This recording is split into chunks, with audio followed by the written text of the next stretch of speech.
imagine it's 1990 and you find out that there's going to be a TV movie on Showtime that's going to explain all your questions about the Norman Bates origin story. And then you get stuck with Psycho 4, The Beginning. That is what happened to your three hosts due to one vindictive new host added to the show over a year ago. Yeah. Brian, Yes. I know you've told me that you can't, but I'm still going to have to ask you to explain yourself. I don't have anything. I did enjoy this movie more the more I watched it. I will say this. Like, I was like, oh no, I made a mistake. But this movie is so fun to me. For one, there's actually only one scene that made me love this movie, and it was when the psychiatrist was on the phone with Norman, and he was like, it seems like you didn't have any ill will towards your mother until a man came in. Is there some jealousy there? And Norman's like, if you're looking for an incest story, you've come to the wrong place. So as I was saying, I was finger blasting my mother in bed during a rainstorm. Yeah. So not only is this a very incestual movie. Yeah, this movie made me super uncomfortable. Thanks for that, Brian. But it's also, here's the really weird part, directed by Mick Garris, and this was his film right before Sleepwalkers. So he was on like an incest kick in the early 90s. Yeah, he was. Man, Mick, like, I love you, dude. But you are almost as problematic as Lucky McKee. So I will say that I don't despise this movie. Oh no, I wouldn't say that But I definitely either. don't like it. I think it's so. Here's the thing. I wrote this down, and I actually do agree with this. The concept of this movie, if you take away the Norman Bates story, the concept of someone calling into a late night talk show and confessing all their crimes is a great episode of an anthology series. You know what I mean? Like, quick 22 minutes in and out. That's all you need. You don't have to stretch it out for an hour and a half. But in the context of this movie, and it also trying to be a prequel to Psycho, it's a bit of an unnecessary mess is the problem. And like, it should have ended very differently. I think it should have ended with him killing his wife, and the same type message as most movies like this, where it's like, you can't cure a psychopath. In this movie, they cured a psychopath. Yeah. But here's the thing: is that I don't really know how to attack this movie, because I have so much to say about the conceptual aspects of it, and like the writing and what they're trying to say. Well, I'm just gonna fumble through. So I'm sorry, guys, but first of all, his wife deserves to die because she is a horrible person. You don't go off BC. Because even after your husband is like, I have murdered a dozen women, I don't want to like give those genetics to a child. And she's like, okay. You know, for fucking 10 years or something like that, or however long they've been together. And then she's like, surprise, you're a dad, even though that's the last thing in the world that you want. Yeah, that's shitty. Yeah. Like, there's no in a court of law, yes, he would be guilty of murder, but I mean, I don't know how I would feel if I don't know. It's fucked up. Like, that's super, super fucked up. Of the fucked up things in this movie, that is the worst one. That is the most egregious thing that happens in this movie, in my opinion. Like, you don't do that, you know, like, surprise, I'm going against all of your wishes. This movie has a weird, like... And then he accepts it. That's what really pisses me off. Well, I was going to say, this movie's kind of weird because I can't figure out what the tone was intended to be, because then there's like these really weird, like, goofy lines. Like, early on, there's the one line where they're like, so you let the man who killed your daughter live in your house or whatever, and he's like, well, she was a world-class bitch who didn't deserve Raymond. Yeah. Like, yeah, what the like, hell? it's like this weird, like, what is this, like... It's a very strange movie. So here's something that I think is really funny to me. Not tied to the movie specifically, but when I'm looking at the IMDb trivia, it says that Mick Garris said that Anthony Perkins was the most difficult actor he's ever worked with. Yeah, I've heard him say that too. But it also says that Anthony Perkins has said that Mick Garris is his favorite director he's ever worked with. So I'd love so I'd love to know, like, you know how they made that like docu-series about the filming of Whatever Happened to Baby Jane? Like, I kind of want a docu-series on the making of Psycho 4 that's just like Mick Garris feeling like this is the most miserable, awful thing that he's ever put himself through, and Anthony Perkins is just like, this is amazing. Like, Well, I hate to break it to you, but I'm pretty sure Anthony Perkins is dead as fuck. So probably. Well, no. I mean, like a like a docu-series, not like an actual documentary. Like we film like a narrative of what was happening at that time. I will say, no matter how good or bad the movie is, I really do like Anthony Perkins. Yeah, like, I think that he kills it in this movie. Yeah.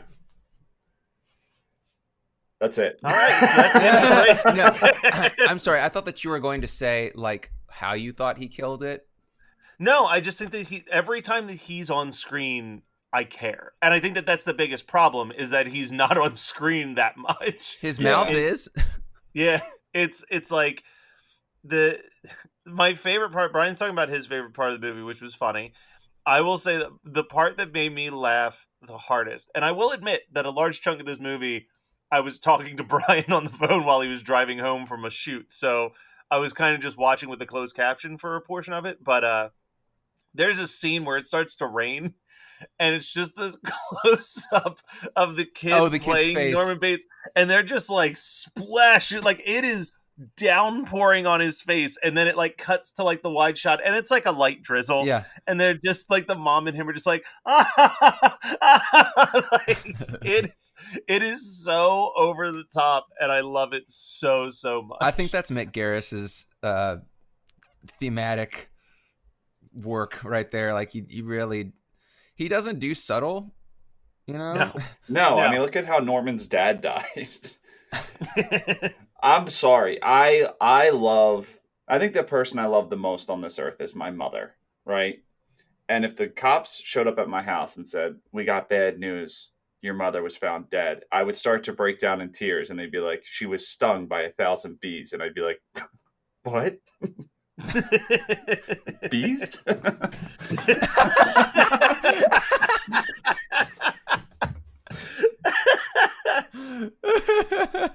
Well, then, so at first I didn't hate. So again, so here's the thing. We've talked about this before, indirectly. I don't even know if it's ever been on the show. Psycho is one of those films where the original movie is such a masterpiece. It really is. And they constantly are trying their best to keep this franchise that should have never been a franchise I was thinking going. about that too. I was like, why? Yeah. Watching this, I was like, this makes no sense why they're even trying to do that.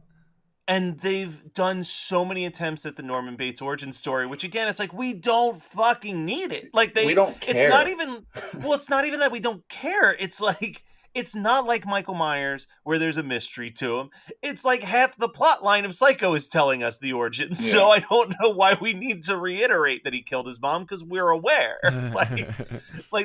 There's like literally a 10-minute soliloquy where the psychiatrist is walking around explaining everything at the end of the first movie. So like, I don't understand why we need to expand on it. But like, the amount of ways, like, Psycho 2 is decent. Psycho 3 is whatever. It's just a slasher movie. This is like an origin story. There was question. the fucking... Was Anthony Perkins in any of the other sequels? All of them. Oh. He's always in them. Cool. Like, he directed 3. Oh, wow. So he's, I mean, I think he knows that this is, I think he's kind of like in that Adam Green with Hatchet thing where he's like, well, I'd love to do other things, but this is all people want me to do, so I might as well ride it into the bank. There's been so many attempts to do this. Like, I have a bootleg over my DVD collection that I just keep because it's a weird little thing to have, of a failed TV show pilot from the 80s called Bates Motel. What? Starring Bud Cort. From Harold and Maude, where he plays Norman Bates. Or no, he doesn't even play Norman Bates. He plays a guy who purchased the Bates Motel and it's haunted by ghosts, and it was going Oh to yeah, be you a told me. anthology. Yeah, you mentioned that There's going to before. be an anthology series where each day he helps a different ghost pass on. So fucking weird, like, man. like the amount of failed attempts at like catching that lightning in a bottle or finding some way to keep this property alive when it shouldn't have been more than just a classic Alfred Hitchcock movie Yeah, is fucking bonkers Matt, to I me. think that you saying it was lightning in a bottle is a huge disservice to Alfred Hitchcock. I know. But also, it annoys me because there's certain things like Matt brought up as far as Halloween, right, and how Halloween was written. That's what people could do. You know what I mean? Like you could be inspired by Psycho, and then you could write a very close sequel in a sense, but make it its own movie, and it would probably be more successful, as opposed to like trying to force the same backstory into it. If Well, I that sure Yeah, as makes hell and sense. had let no desire to watch any of the Psycho sequels. I wouldn't have sought this out except for Brian making me do it for the show. I will say I don't think we would ever want to cover it on the show, but Psycho 2 is actually a semi decent psychological study of, as I said before, it's more of a study of like what happens to someone after they've done their time for their crime and are re-released into a society that doesn't want them.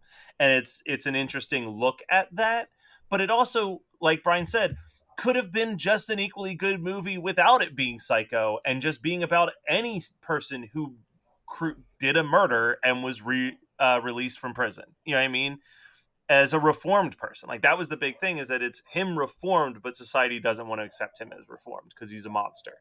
Um, so that was a cool, like that was a very interesting movie. I forget who made that, but like they're not like Brian said, they're not bad movies. They're just movies that have no business having to be a Psycho movie.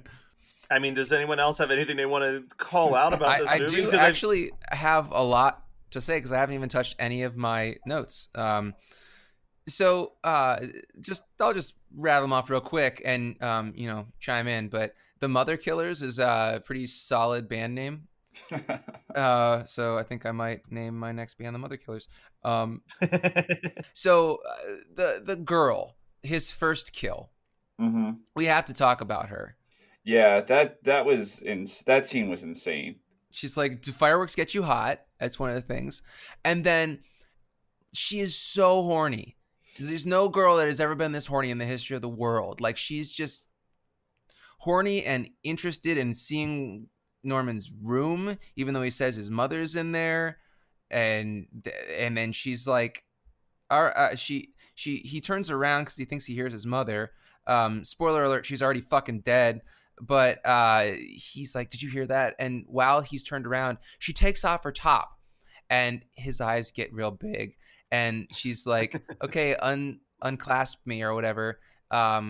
Release me from my breast prison. And that is a paraphrase, not a real quote. And then he can't do it. She's like, let me. And then she takes it off and she's like, do you want to touch him? And his eyes are just like the face he makes the first time he he's a sees 14-year-old. Yeah. But the thing is, I'm 37 and I still make that face. Anyway, so then she throws her panties at him and he just sniffs them. And she goes, is that a good smell? So this movie really is a comedy. Man. And then he fucking kills her. I think that this is a really weird thing where he gets triggered to kill anytime sex is involved because he gets a boner on top of his mom. Yeah. That's like a wow, this is depressing. Sorry, I'm doing a little bit of research and I just looked at Anthony Perkins' IMDb page, and the filmography on IMDb is like their four most notable things, and it's Psycho, Norman Bates; Psycho 3, Norman Bates; Psycho 2, Norman Bates; The Friendly Persuasion, like, his 1956 drama, romance, war western that he was in. What? But yeah, I think that's such a weird. Like, I get that that's like the unspoken thing in the first Psycho of like, he wanted to have this girl, but his mom told him sex was bad, so like mother comes out and kills. but like I can't remember. I watched this 5 days ago and I've already wiped it mostly out of my memory banks. Is he dressed like Mother when he kills her? Mhm. No, Yeah, right? no, he dresses Yeah, up he like is. Mother every time he kills anybody. Okay, Yeah. That cool. is I wanted some to make sure. consistency in this film. I was like, they better not have broken that shit. Also, Psycho 2, that's what I was trying to find. Was Psycho 2 was written by Tom Holland. It was one of Oh. his, it was the screenplay that he did right before Fright Night and Child's Play. So, Wow, I'm yeah. actually kind of interested then. Yeah. I mean, it's definitely not in that same vein as fun and goofy, but Tom Holland's a pretty solid writer, or Yeah. at least was for like a decade and a half, had like a pretty good streak. Yeah. But yeah, so the scene with the girl in the fireworks is like, again, where it's like so if this movie leaned more into the absurdity, I think it would be better. But it's trying to act like it has something that it needs to say. And it's got nothing. No. And I honestly, I wish he didn't kill his mom. Like, I thought it was a cheap death. I thought it was a stupid death. And it, like, kind of, I don't know. Because Psycho was inspired by Ed Gein, correct? Mm-hmm. Yeah. And his whole thing was his mother was his best friend. And then when she died, he felt so alone in this world. And he started murdering because his only friend was gone. Because his brother and father had died years earlier. And I kind of like that story better than like I killed my mother and now I'm killing people pretending I'm my mother, you know? Well, or like you could do something similar to that where it's not like if he accidentally killed the mom. You know what I mean?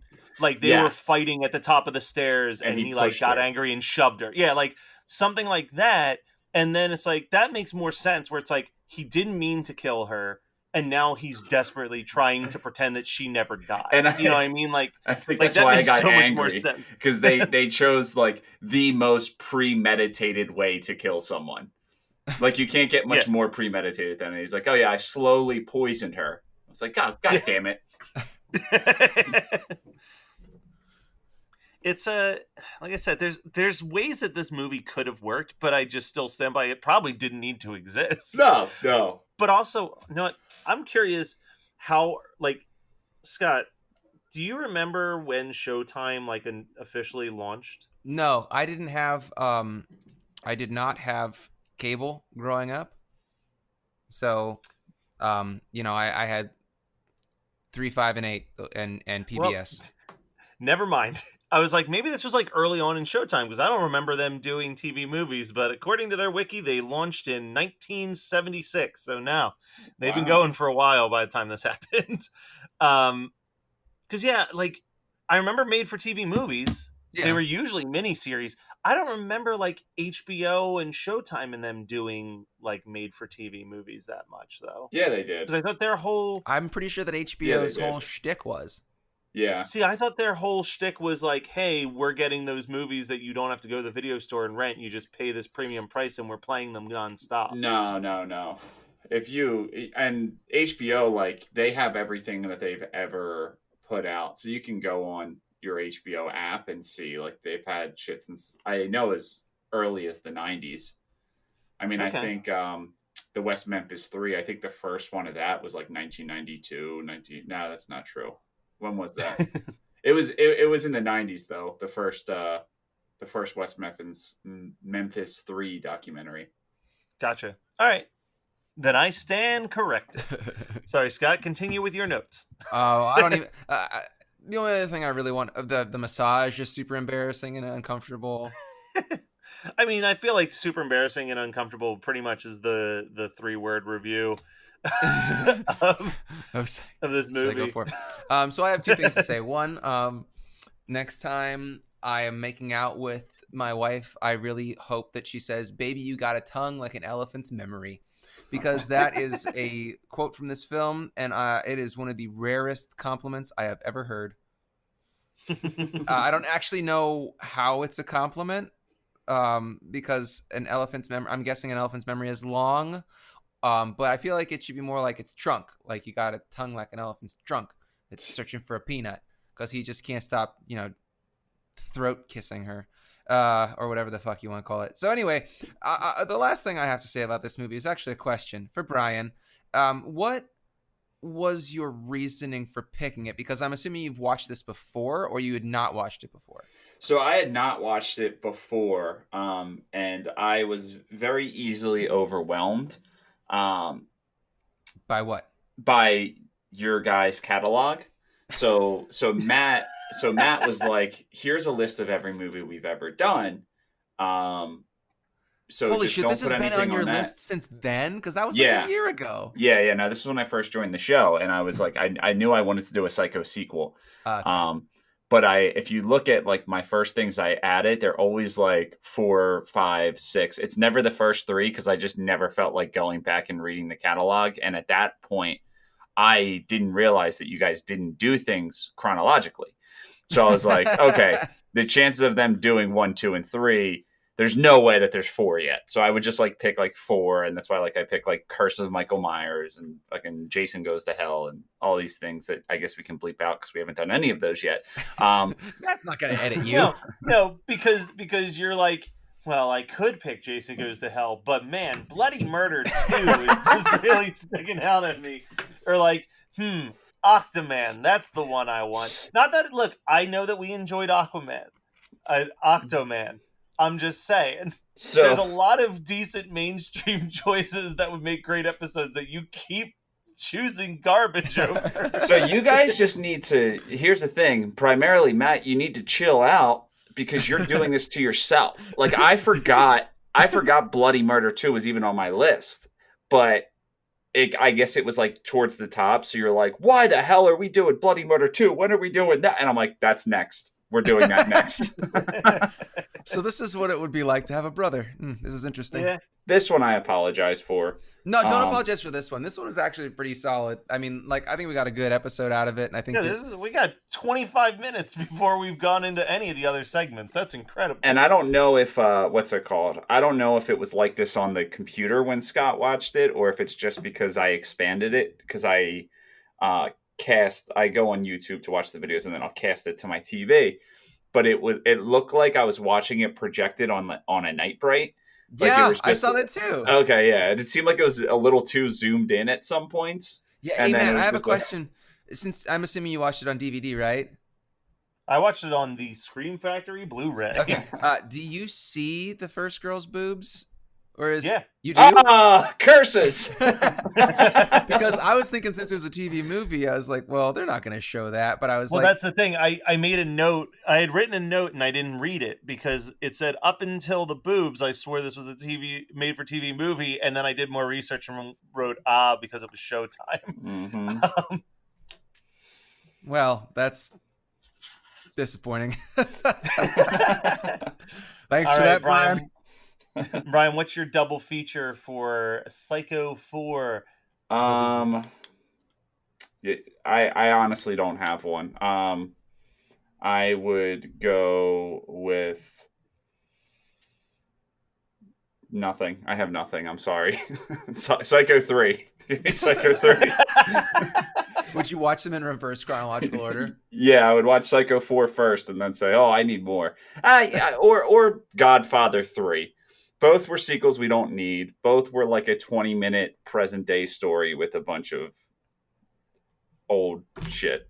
But really, would you actually watch Godfather 3 and Psycho 4 in a sitting? Like that sounds insane.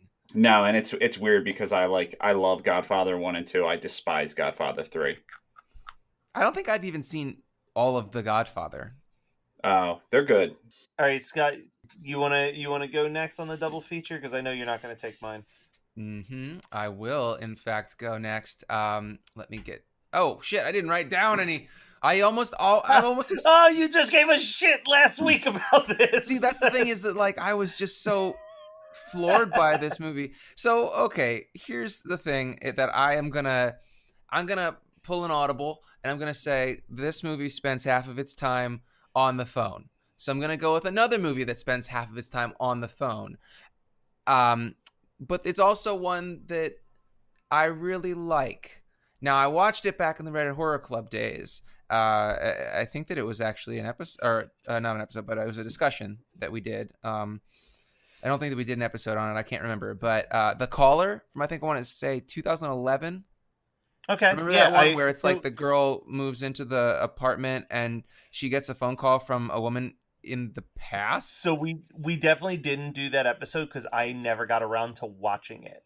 But yes, I know the one that you're talking about. I think, weirdly enough, fun fact, I think that movie was produced by the WWE, which makes zero sense. But it was one of like the two random horror movies they Well, the made. WWE did No One Lives.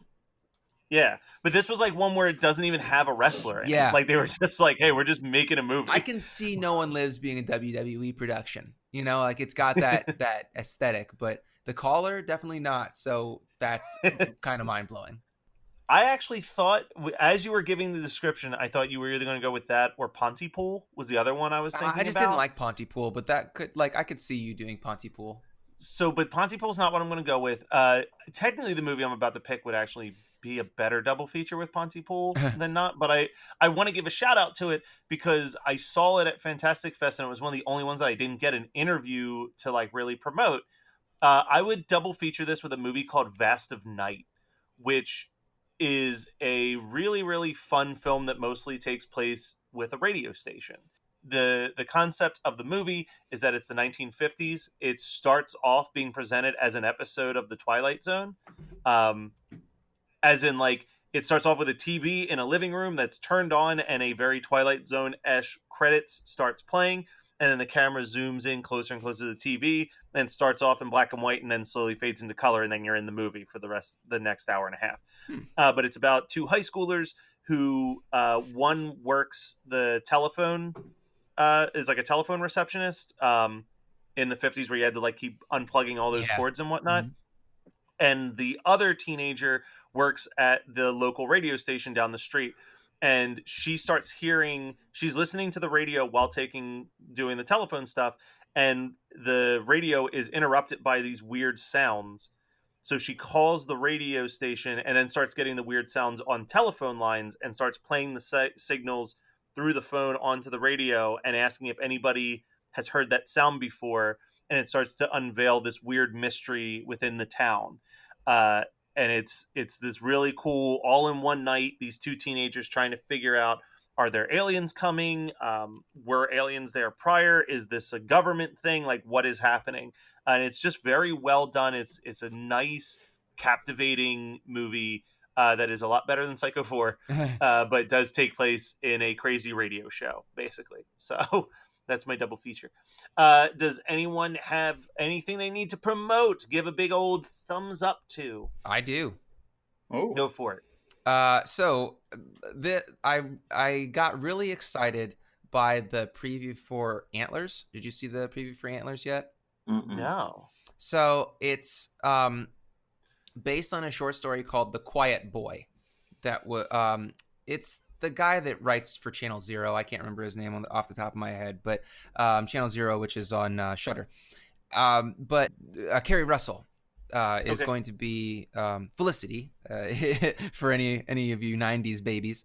But yeah, it's this teacher who has a kind of like a troubled student that she's trying to help, and then people start to wind up dead in the town, and it's a monster movie. But I read The Quiet Boy, which is the short story that was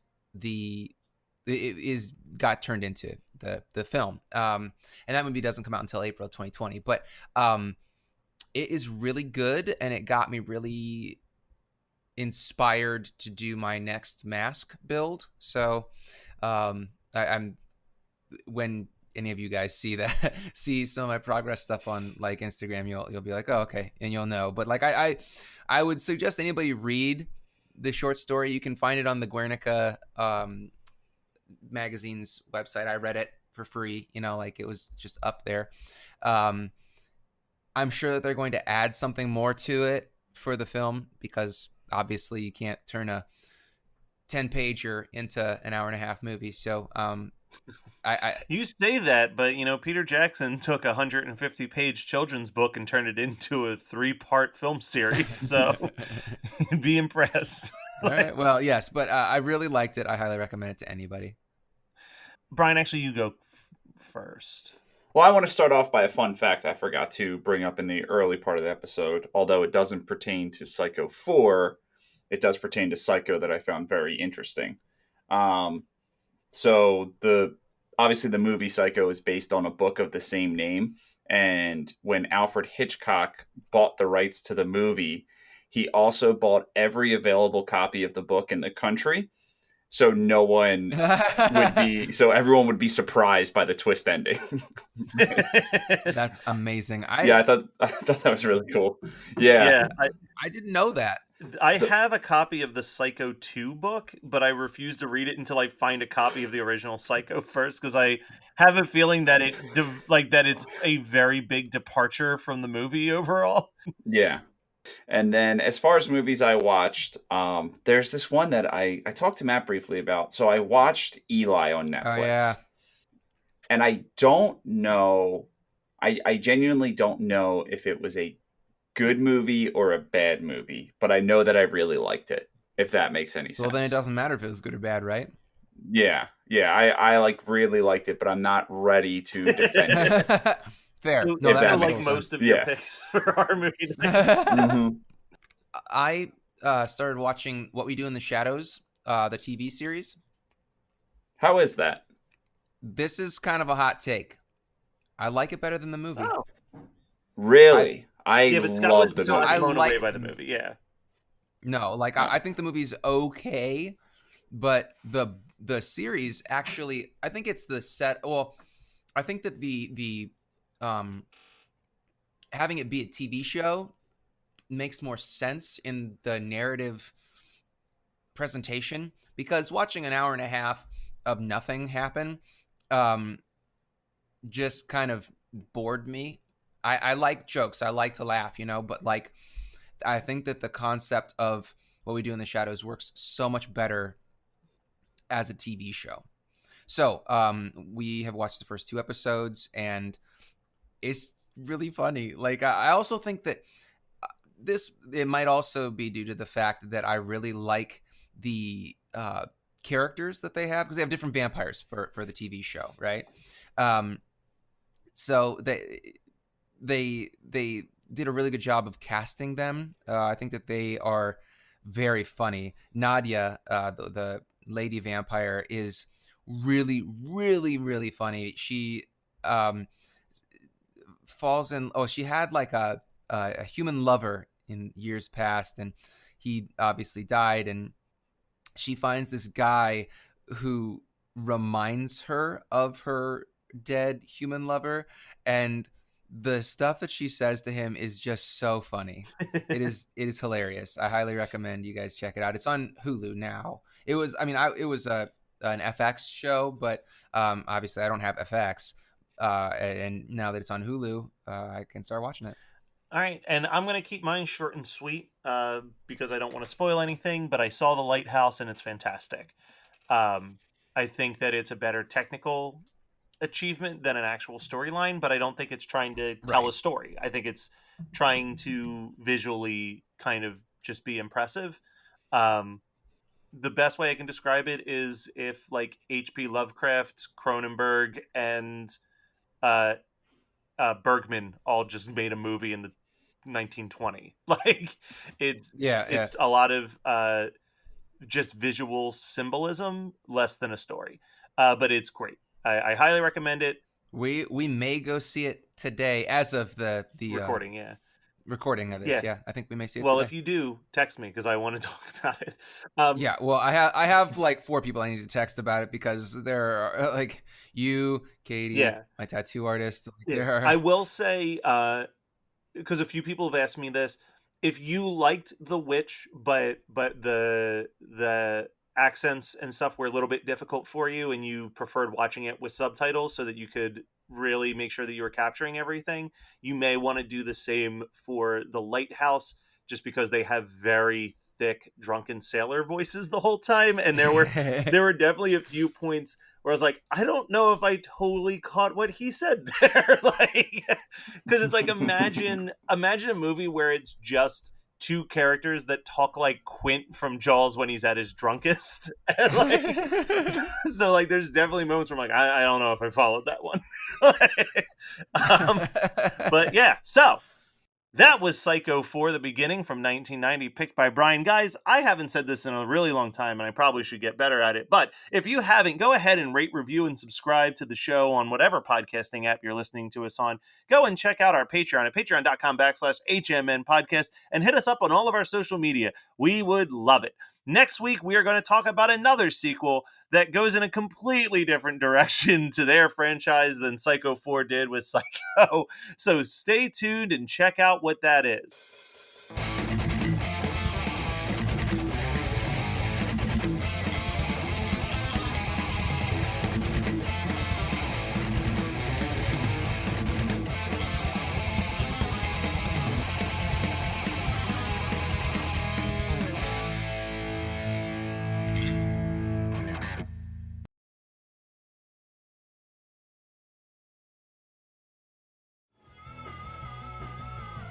You're listening to the Geekscape Network.